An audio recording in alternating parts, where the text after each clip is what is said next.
When Lieutenant Strink had this conversation with Ed Winter, it was noted in the police chronology, was it not? Yes, it was.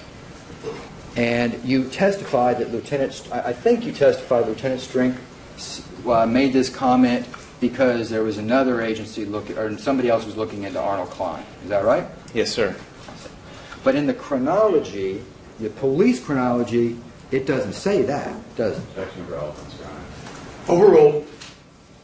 It doesn't say. I'm not sure what it says in the chrono. Winter said it was a follow-up visit with Newton. Hearsay. The objection sustained. It would depend upon whether it's this officer's chrono and what may have been told to this officer. Sustained at this point. It's Lieutenant Strink's chrono. Is that fair to say? No, sir. You don't know? I know whose chrono it is. It's not Lieutenant Strink's. Whose chrono is it? That would be the chrono as part of this investigation. Who made that actual entry? I don't know. You don't know. If I could look at it, I might be able to tell you. Well, I don't have a hard copy. Can you look at my iPad? Can I first? Yes. May I see? Okay. Thank you. Yes, ma'am. No. Here's the window right here. Okay. So, can you see? Okay. So who made the chrono then? To your knowledge? Lieutenant Strink made that entry.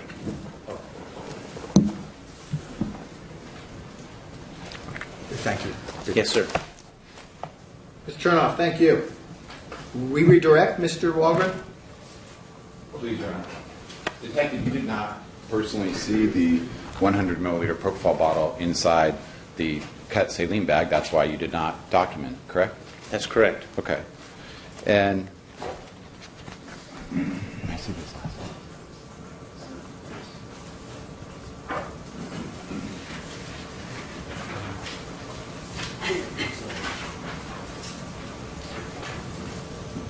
And again, you're used to the terminology calling it an empty IV bag.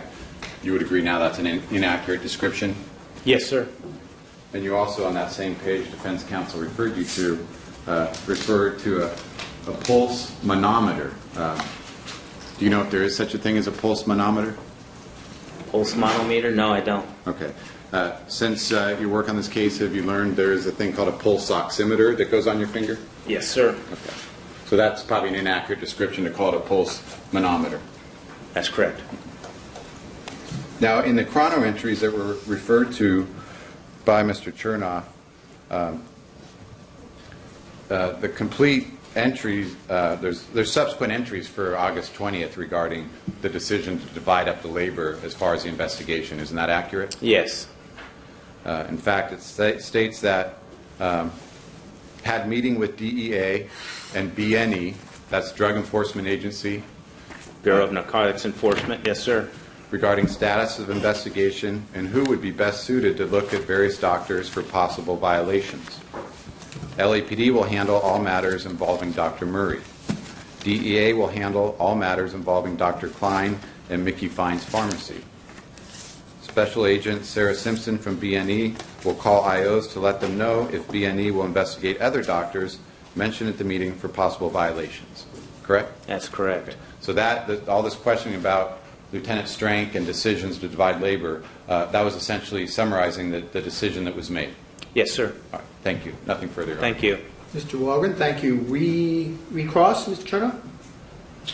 One question, please. Mickey, what is Mickey?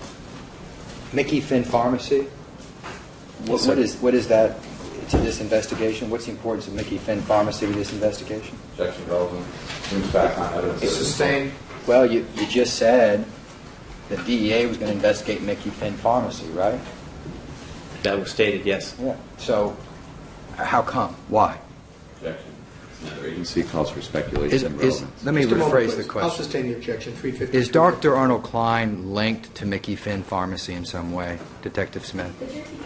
Is Dr. Arnold Klein linked to Mickey Finn Pharmacy in some way?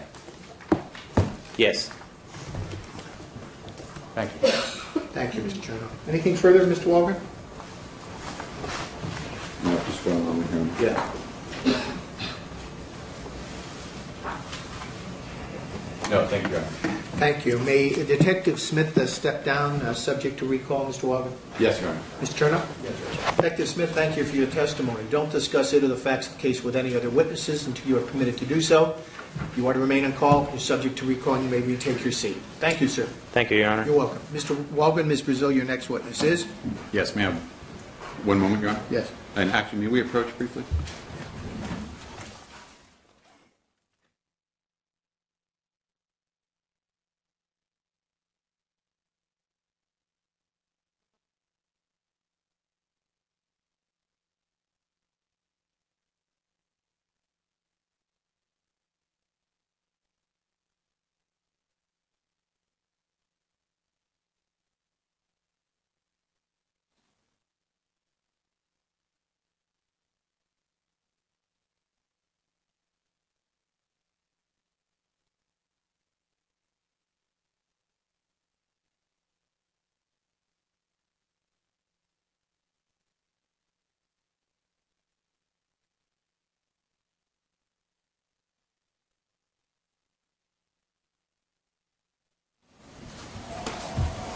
One moment, ladies and gentlemen.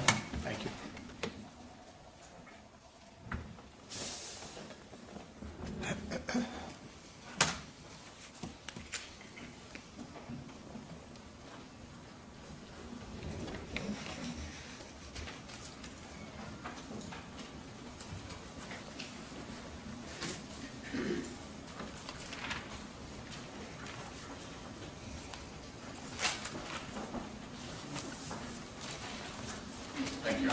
Okay. Thank you, counsel. Mr. Walgren, you may call your next witness. The people would call Dr. Rogers to the stand.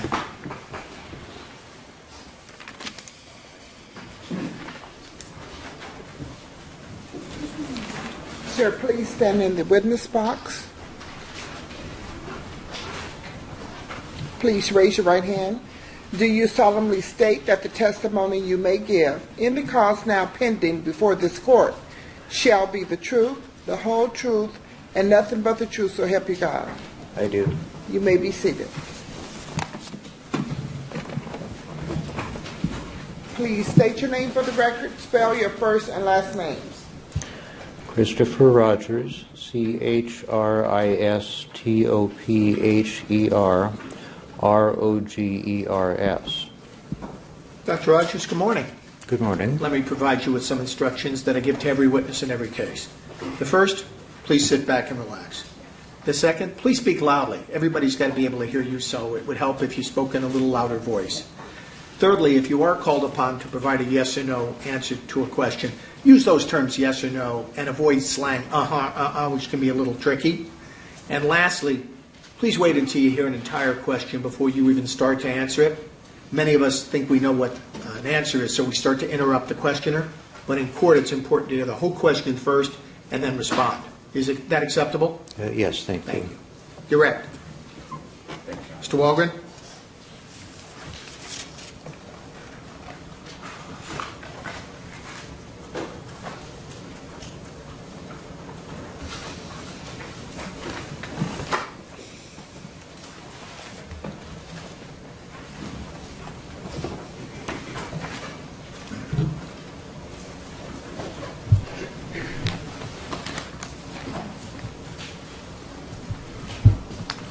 Good morning, Doctor. Good morning. Sir, what do you do for a living? I'm a deputy medical examiner for Los Angeles County. And what is a deputy medical examiner?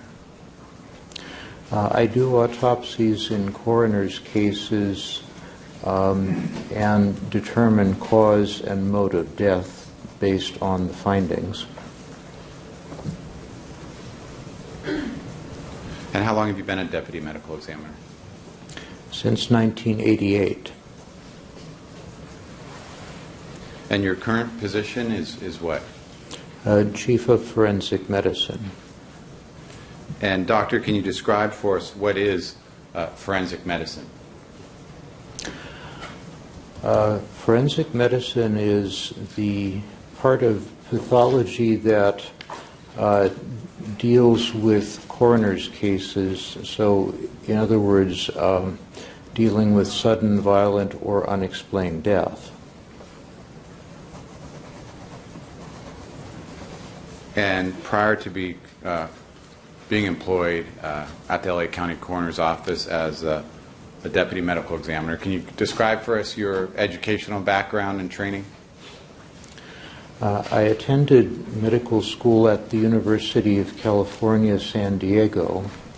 I did pathology residency at Los Angeles County USC Medical Center. I trained in forensic pathology at Los Angeles County Coroner, and I'm board certified in forensic pathology. Has your entire career been devoted to forensic pathology? Yes. And of course you are a medical doctor? That's correct. What is an autopsy, doctor? An autopsy is an examination of the outside of a deceased person as well as each of the internal organs. Describe for us in general terms then when you say the outside of a person. As a forensic medical examiner, what are you looking for in your conducting an autopsy on a given individual? Well, I would be looking for any injuries that might be present or evidence of natural disease, or also any kind of identifying features like scars or tattoos. Then all of this is in pursuit of determining the cause and manner of death? That's correct.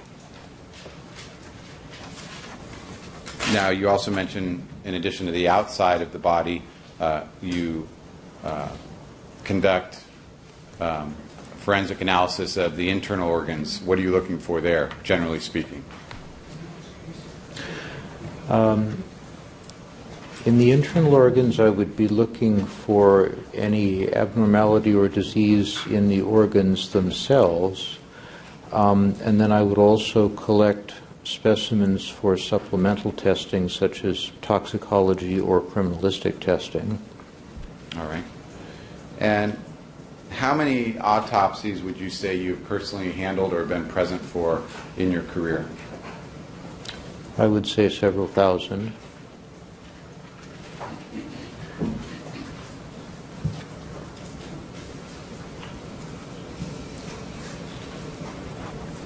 And did you conduct the autopsy on the decedent, in this case, Michael Joseph Jackson? Yes. And does your autopsy report bear a particular case number that identifies it as being the report and findings related to the decedent, in this case, Mr. Jackson? Yes, it does. Okay, is that number 2009-04415? Yes. When did you conduct that autopsy, Dr. Rogers? That was on June 26, 2009. And going through the findings you made on June 26, 2009,